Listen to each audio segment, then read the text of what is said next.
Welcome to today's session. We'll be discussing data collection, purpose, criteria, and types of data. Please make sure to watch the entire video carefully and take note of the key points. At the end of the presentation, you'll be tested with a set of multiple choice questions, MCQs, based on the content covered. Stay engaged and watch the session till the end to get the most out of it. Let's get started. Let's start by exploring the concept of data collection in the context of educational research. Data collection is a fundamental step in the research process that involves systematically gathering information relevant to the research objectives. In educational research, this step is crucial as it provides the evidence needed to analyze, interpret, and draw conclusions about various educational phenomena such as teaching methods, student performance, or institutional effectiveness. What is the purpose of data collection in educational research? The purpose of collecting data in educational research includes 1. Understanding educational phenomena to explore and explain various aspects of education, such as learning outcomes, teaching strategies, or policy impacts. 2. Testing hypotheses to confirm or refute hypotheses related to educational practices and theories. 3. Informed decision making to guide educators, administrators, and policymakers in improving educational systems. 4. Generalization to draw conclusions that apply to larger populations based on the data collected from samples. 5. Problem solving to identify and address issues in the education sector. Criteria for data needed. Before collecting data, researchers must define the criteria for the data they need. This ensures that the collected information aligns with the research questions and objectives. Key criteria include 1. Relevance. The data must directly address the research problem or hypothesis. Irrelevant data can lead to inaccuracies or biased conclusions. 2. Accuracy. Data should be precise and collected using appropriate instruments and methods. 3. Completeness. All necessary information related to the research questions must be gathered to avoid gaps. 4. Timeliness. Data should be current and applicable to the context of the study. 5. Reliability. The data should be consistent and reproducible if collected again under similar conditions. 6. Validity. The data must measure what it is intended to measure, ensuring the results are meaningful and credible. Now let us understand types of data. In educational research, data is generally classified into two types: qualitative and quantitative. Both types serve different purposes and are chosen based on the nature of the research problem. The first type of data is qualitative data. Qualitative data is descriptive and focuses on understanding concepts, opinions, or experiences. It provides in-depth insights into the research problem. Characteristics: non-numeric and subjective. Collected through open-ended methods. Captures emotions, attitudes, and behaviors. Data is rich in detail and context. Examples in educational research: observations of classroom interactions. Interviews with teachers about their teaching methods. Focus group discussions with students about learning challenges. Methods of collection: interviews, open-ended or semi-structured questions to gather personal experiences and opinions. Focus groups, discussions with a small group to explore collective attitudes. Observation, systematic recording of behaviors and interactions in a natural setting. Document analysis, examining textual or visual materials like lesson plans, curriculum guides, or diaries. Advantages, provides detailed, rich data. Useful for exploring new or complex phenomena. Captures the nuances of social interactions. The second type of data is quantitative data. Quantitative data is numerical and focuses on measuring variables. It involves statistical analysis to identify patterns or relationships. Characteristics, numeric and objective. Collected through structured methods.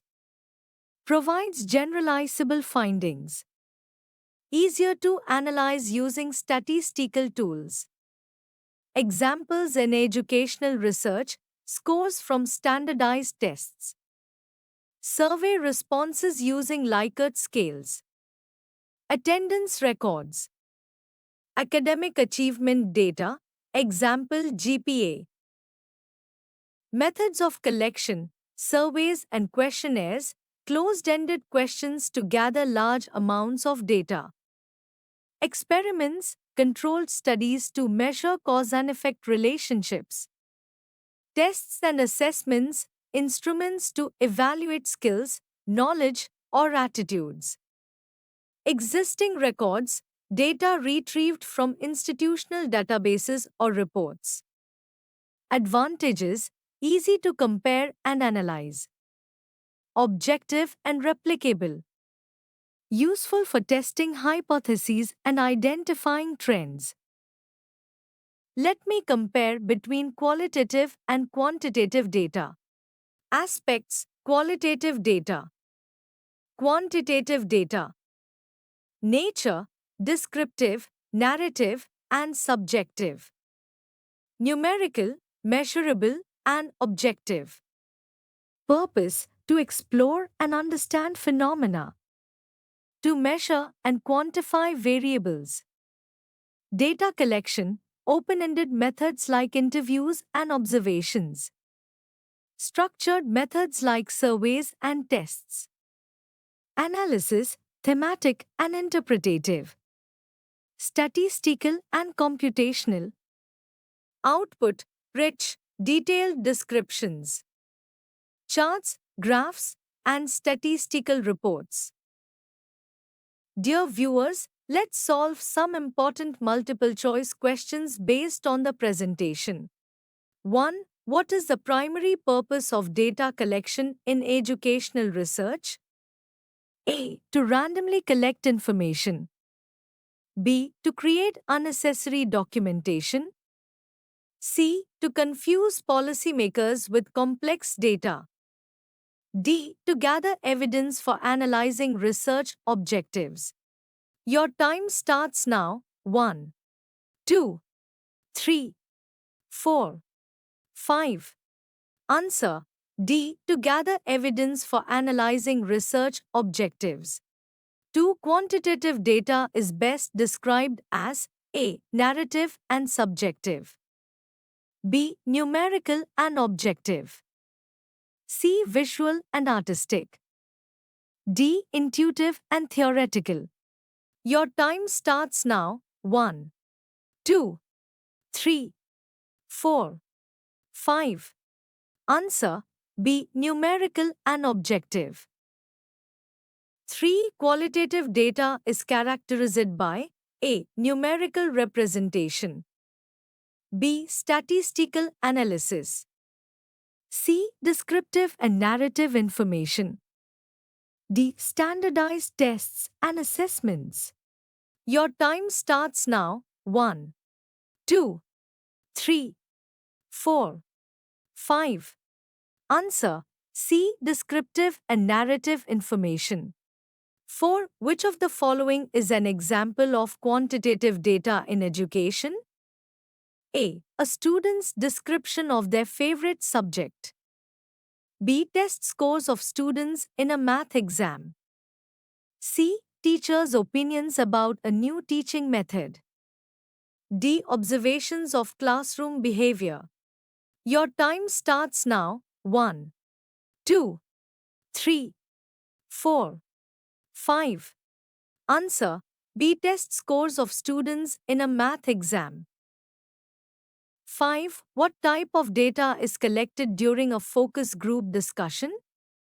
A. Quantitative. B. Experimental. C. Qualitative. D. Analytical. Your time starts now. 1, 2, 3, 4, 5. Answer: C. Qualitative. 6. Which method is commonly used to collect quantitative data? A. Interviews with open-ended questions. B. Observations of classroom dynamics. C. Surveys with closed-ended questions. D. Focus group discussions. Your time starts now. 1, 2, 3, 4, 5. Answer: C. Surveys with closed-ended questions. 7. Which criterion ensures the ethical collection of data? A. Obtaining informed consent from participants. B. Using methods that violate participants' privacy. C. Collecting data without participants' consent. D. Ignoring participants' rights during the study. Your time starts now. 1, 2, 3, 4, 5. Answer: A. Obtaining informed consent from participants. 8. A Likert scale survey is an example of A. Qualitative data collection. B. Mixed methods data collection. C. Quantitative data collection. D. Narrative data collection.